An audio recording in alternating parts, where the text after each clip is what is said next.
Welcome to Lunar Lullabies.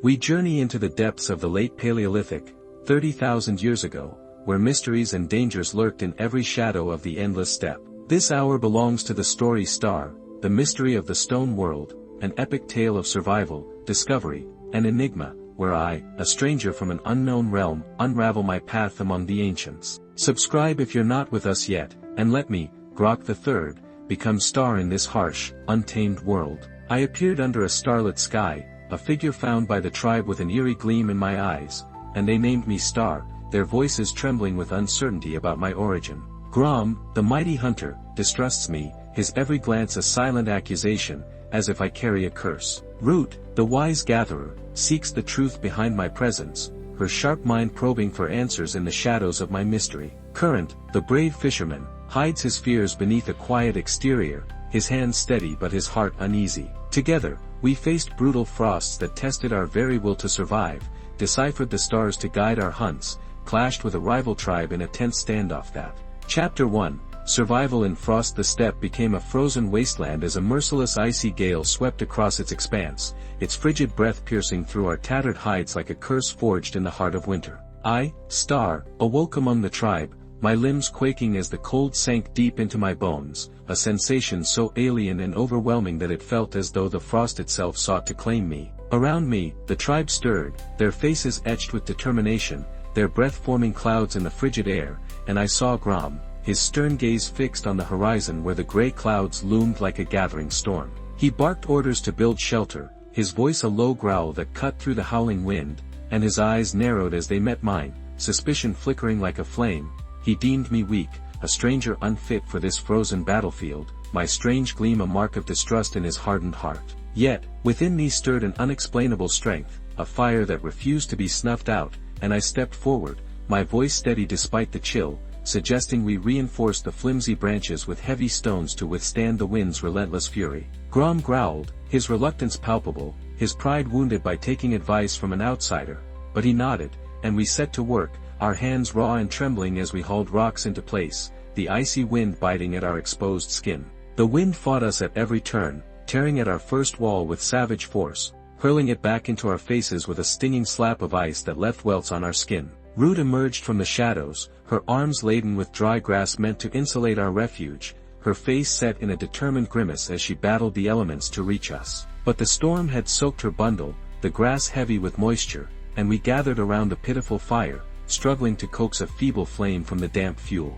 Our breaths hung in the air, visible clouds of desperation, as we pressed closer, sharing what little warmth we could muster, our bodies trembling in unison. Night fell like a heavy shroud, the darkness so thick it seemed to swallow the world, and we huddled in the cramped shelter, the ice cracking outside with the ominous growl of a lurking predator, its sound reverberating through the stones. Grom's voice broke the silence, a low mutter that I had brought this cold upon them, his distrust deep. Chapter 2, Star Calendar. The night unfurled a vast canopy of stars above the steppe, their light piercing the darkness with an otherworldly glow that seemed to call to me, a stranger in this ancient world. I, Star, gazed in awe at one star that moved slowly across the sky, its path deliberate, as if it were a guide sent to lead us through the unknown. The tribe gathered around the fire, their faces illuminated by the flickering flames, and I pointed to the sky, my voice steady but tinged with an urgency I couldn't fully grasp, insisting that this star could lead us to game and salvation. Grom dismissed my words with a scoff, his voice heavy with doubt, calling it the ravings of a fool who knew nothing of their ways, but I pressed on, my conviction unshaken, driven by a feeling deep within me that I couldn't name. We began marking its path with rough stones, a crude map etched into the frozen earth, each stone placed with care as the cold bit at our fingers. Root joined, her knowledge of berry cycles adding depth to our observations, her hands steady as she placed a stone beside mine, though her eyes narrowed with suspicion, probing my strange intuition as if searching for a hidden motive. Tension crackled between us like the fire at our feet. Grom's hand rested on his spear, his grip tightening, ready to challenge my claims, his belief that I manipulated them growing with each passing night under the starlit sky. The steppe stretched endlessly around us, its grasses whispering secrets in the wind, and the stars above seemed to watch, their light a silent witness to our struggle. One fateful evening, I pinpointed the star's direction with a certainty that surprised even me, my finger tracing its path across the heavens, and Grom, grudgingly, led us northward into the unknown, his steps heavy with reluctance. The journey turned perilous as wolves howled in the distance, their eyes glinting like embers in the dark, their haunting calls sending shivers down our spines. We crouched in silence, our breaths shallow, hearts pounding with fear as the predators circled closer, their shadows moving through the grass. We pressed on, the threat of ambush hanging heavy, our spears clutched tightly, and at last found a herd of deer grazing in a clearing, their antlers a majestic prize that promised sustenance for days. We claimed them with swift, desperate strikes, our movements honed by necessity, and as we dragged the spoils back to camp, returning victorious with arms laden with meat, Grom fell silent, his lips sealed in a thin line, but his gaze remained wary, a storm of suspicion brewing as he sensed something unearthly in my guidance. The stars became my enigma, a celestial map that saved us from the wild, yet deepened the mystery of my place among them, their light a constant reminder of the questions that haunted me: who was I, and why did the sky seem to speak to me? Chapter 3, Encounter with a Rival Tribe. At the break of dawn, as the first rays of sunlight painted the steppe in hues of gold, we stumbled upon strangers by the river, their spears gleaming like threats under the rising sun, their presence a sudden jolt to our weary souls after the long night's march. Grom tensed, his grip tightening on his weapon, muscles coiled for war, his eyes narrowing as he assessed the newcomers with a warrior's instinct. I, Star, felt the weight of their stares, their leader, a scarred figure with a voice like rolling thunder,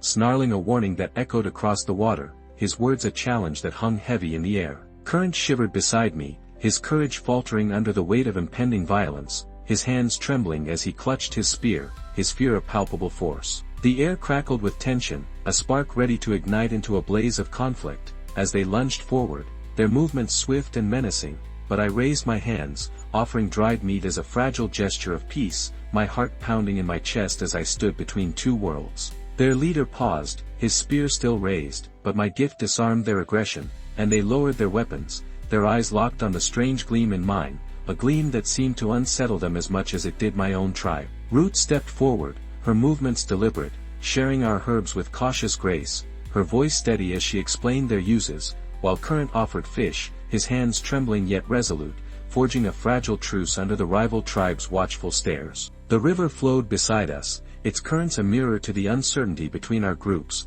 its gentle murmur a stark contrast to the tension that lingered in the air. Yet, I felt their curiosity pierce through me. Did they know of my origins? A hushed whisper among them hinted at a legend of a starborn, a figure of myth whose coming heralded change, and I wondered if my presence endangered us, a target painted by my own mystery. The steppe stretched around us, its vastness a silent witness to our encounter, and the river bore witness to this uneasy alliance, its waters reflecting the golden light of dawn as we stood on the edge of peace or war. This meeting became a stage for my first trial of trust, where every glance held a question I couldn't yet answer, and every word carried the weight of survival in a world where alliances were as fleeting as the morning mist. Chapter 4, Dies for Hides. I, Star, wandered along the river's edge one quiet afternoon, the water's gentle flow a soothing contrast to the harshness of the steppe, when I discovered a deposit of red clay, its rich hue whispering of hidden power that stirred something deep within me. Crushing it with water in my hands, I painted a hide, my fingers working with an instinct I couldn't name, the clay leaving streaks of crimson that seemed to pulse with life. The tribe froze as they gathered around, awestruck by the transformation, their eyes wide with wonder at the vivid color that marked the leather in a way they had never seen before. Root, ever curious, added berry juice, her hands steady as she blended a blood-red and blue swirl that danced across the surface, creating patterns that seemed to tell a story of their own, but the dye ran wild under the heat of the sun, staining my face and hands in a chaotic mess that left me looking more like a creature of the earth than a man. Grom roared, his anger a storm unleashed, accusing me of wasting precious time on frivolous pursuits when we should be preparing for the hunt, his voice echoing through the camp like thunder. But I persisted, my resolve unshaken, driven by a need to prove my worth, and we cleansed the hide together, scrubbing it in the river's cool waters, the effort forging a reluctant bond between us, though his suspicion lingered like a shadow that refused to fade. The steppe stretched endlessly around us, its grasses swaying in the breeze, and the sun beat down, drying the hide to a vibrant sheen that caught the light in a way that seemed almost magical. On a tense hunt the following day, Grom donned the dyed hide, its vividness a beacon in the tall grass, and rival scouts retreated, unnerved by its unnatural glow, their footsteps fading into the distance as they whispered of spirits walking among us. But I felt the color draw eyes to my enigma. Was it a shield against foes or a beacon inviting danger to find me?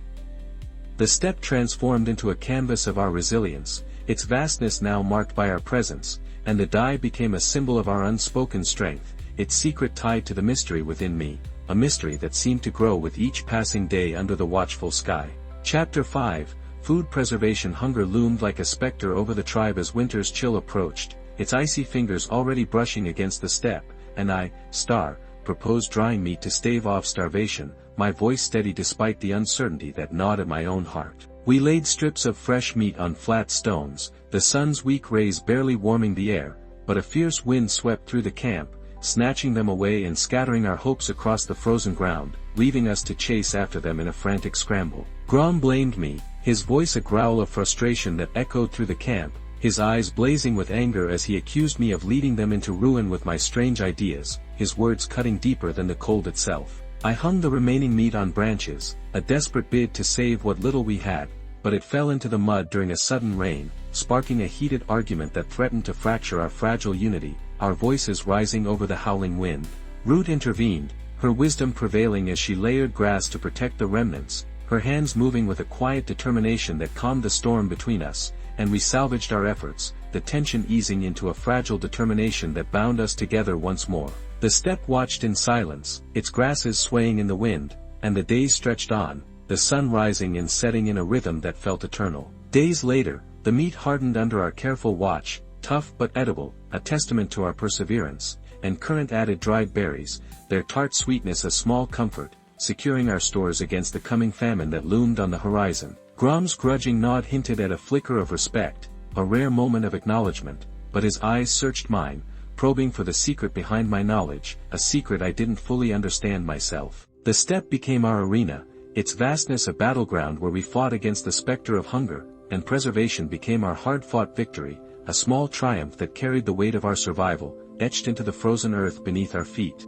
Chapter 6, Search for Water. The steppe withered under a relentless sun, its grasses turning brittle and brown, water vanishing like a lost dream in the parched expanse, and I, Star, led the tribe into the desolation, my resolve a flickering beacon in the wasteland that stretched endlessly before us. Grom scoffed, his voice dripping with disdain as he called me a fool, his words sharp as the sun's rays, accusing me of leading them to their deaths, but I followed the flight of birds to a hidden vale, their path a fragile thread of hope in the shimmering heat. The heat sapped our strength, our steps faltering on the cracked earth, and Current staggered beside me, his resolve fading under the weight of thirst, his lips parched and cracked, yet I pressed on, driven by an instinct that burned within me, a fire that refused to be extinguished. We trekked for hours, the sun climbing higher, its glare a merciless weight on our shoulders, until I spotted a cluster of rocks in the distance, their shadows promising relief. We found a stream beneath those jagged stones, its trickle a lifeline in the silence,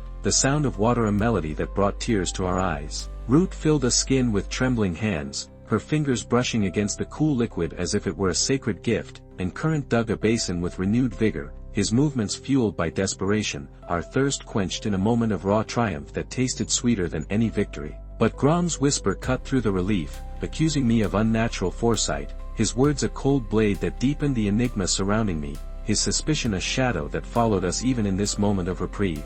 The steppe tested our limits, its harshness a crucible that forged our resilience, and water became our hard-won prize, a victory etched in sweat and determination, a testament to our will to survive in a world that offered no mercy. Chapter 7, Fishing Tools. The river rose as our new frontier, its currents a challenge to our survival, its surface shimmering with the promise of sustenance beneath. I, Star, envisioned a net woven from grass to conquer its depths, my mind racing with ideas that felt both foreign and familiar. Current hesitated, his hands trembling with doubt as he watched the river's swift flow, but we began, our fingers working in unison, weaving the grass with careful precision, only for the first attempt to tear apart under the water's pull, the strands snapping like brittle twigs. I carved a hook from bone, its edge sharp with promise, my hand steady despite the weight of Current's uncertainty, and he cast it into the river, the line straining as a fish fought with fierce resistance, its silver body thrashing against the current. The struggle nearly broke our spirits, the line threatening to snap with each violent tug,